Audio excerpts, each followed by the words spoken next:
You all know Murphy's Law, right? So Murphy's Law basically is why I always get in the slowest lane at the grocery store. You? Do you get in the slowest lane? I'm from Illinois, the land of tollways, right? Also, I have a knack for picking the toll collector who is not entirely sure whether they counted out a whole dollar in change or not. And we'll recount it for every car in that line, right? So basically, what goes. Have you ever met Murphy? No, but his laws are as good as the laws of Newton. There's also a law called Godwin's Law. Does anyone here know Godwin's Law? Fraser does. That doesn't surprise me. Andrew Bailey knows it. Essentially, I'm looking for all the people younger than me.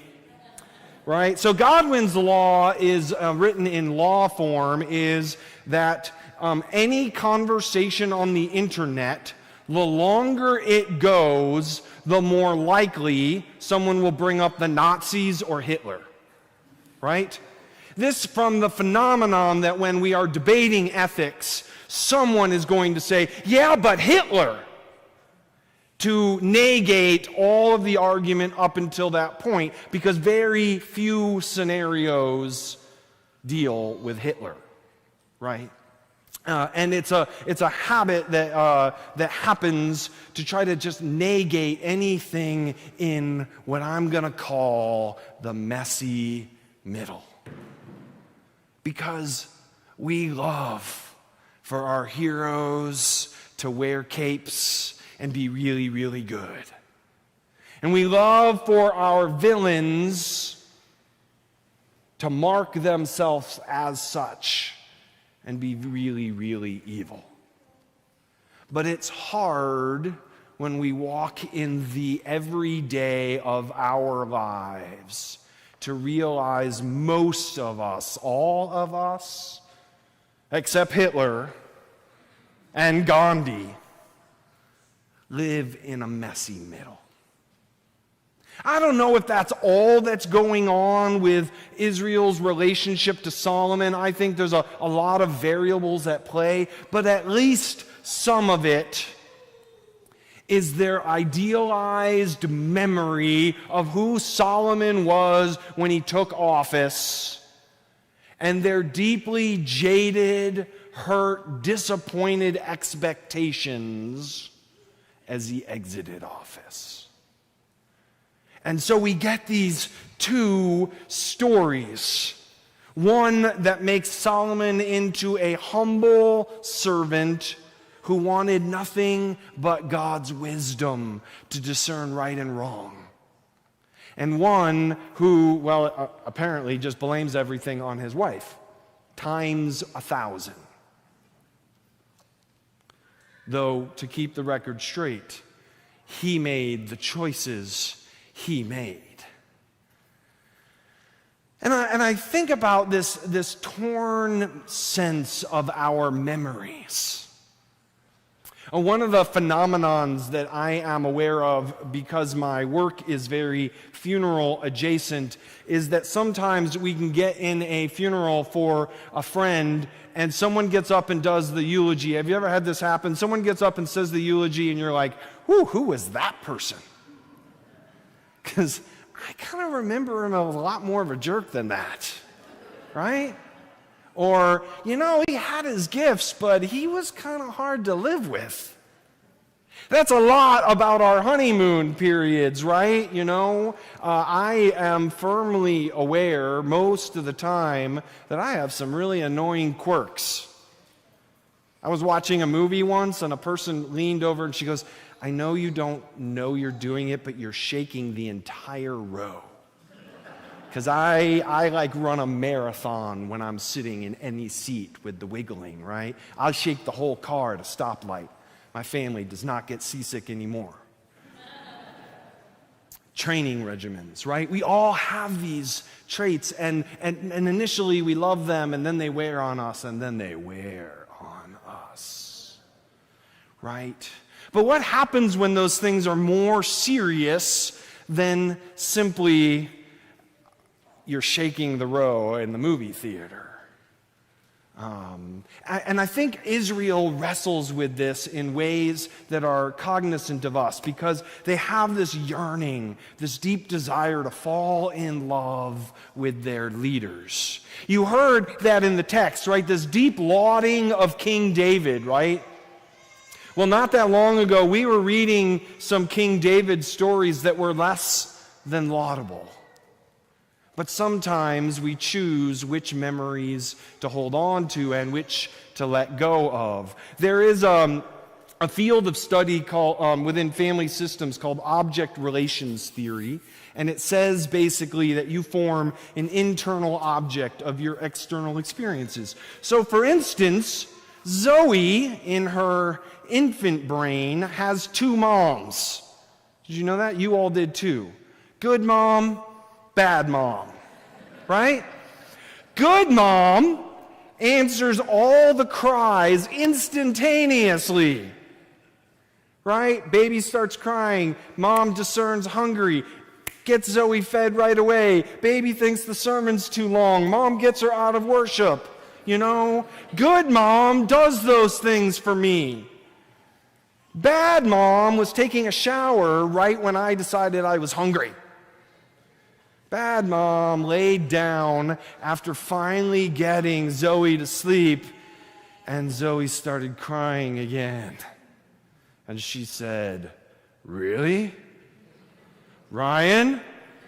And he snored fakely, louder, to demonstrate that he was asleep and not hearing any of it. And eventually, Zoe got up and answered the problem, but the baby in infantile brain mode doesn't reconcile that good mom would do that. So baby Zoe splits into having two moms. And I'm dealing with bad mom now. When we are healthy adults, we blend these into a single person, right? We begin to learn that, sometimes Andrew has his stuff together. And sometimes Andrew's just running all over the place like a headless chicken. Why is it always the chickens that are headless? I don't know. And we start to realize they're the same person. They're just some days are better days, and other days not so good. But when we experience trauma, when we experience hurt, when we get in a crisis, when we panic, we go back to our infant brains and we experience the splitting again. And I think this is relevant because I think this is what happens a lot of times when we experience the death of a loved one. It's bad mom that dies. And we hold on to only the good memories, the memories of good mom. We start to edit the story we tell.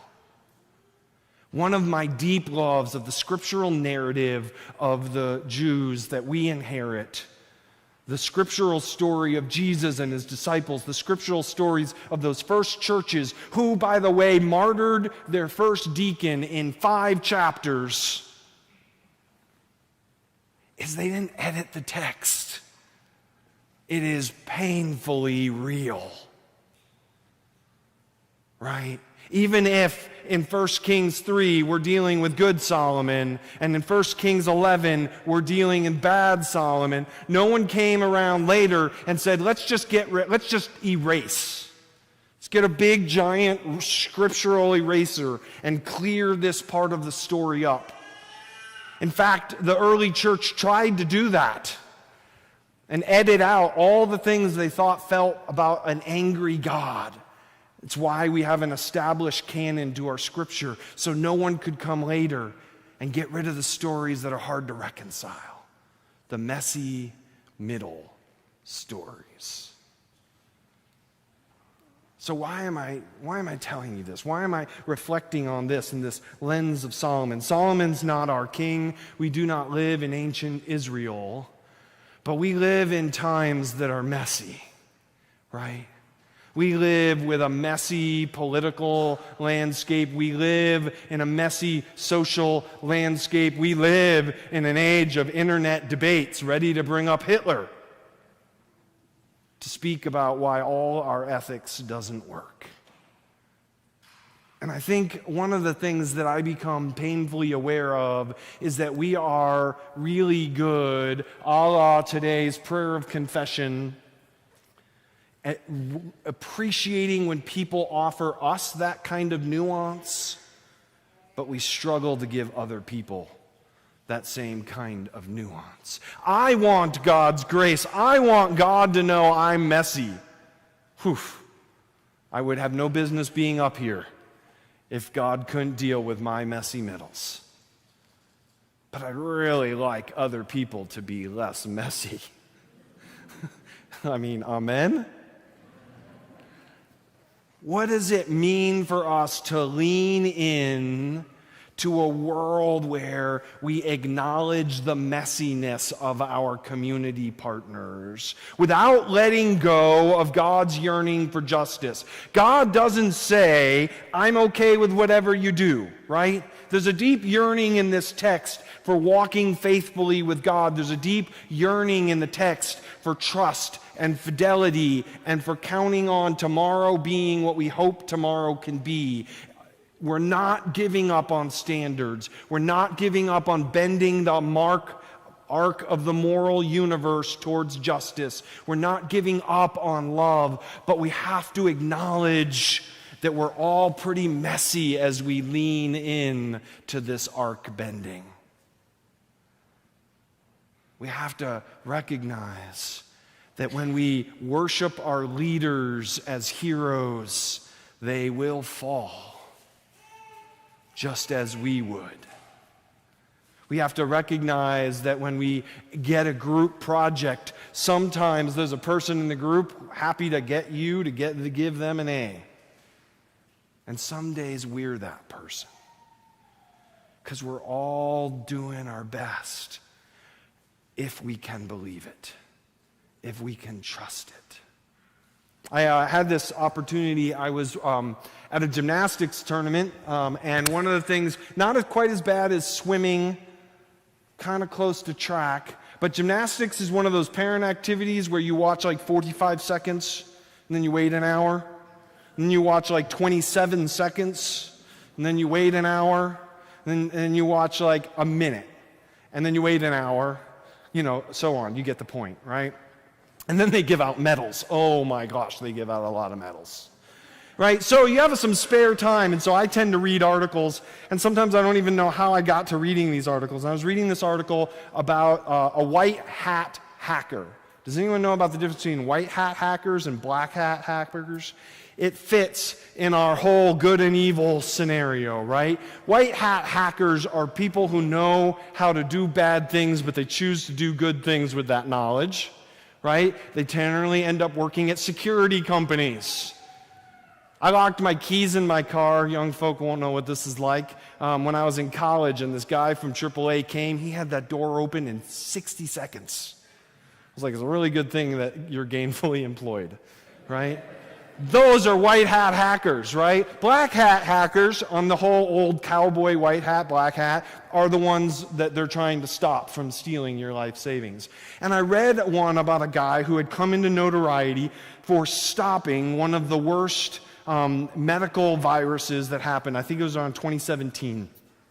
He found a really quick fix to this thing that was taking down hospital administration software and technology around the world. Largely something you and I didn't know about because he found this fix so quick. And he became a hero of the white hat hacking world. And then shortly after that, the FBI arrested him.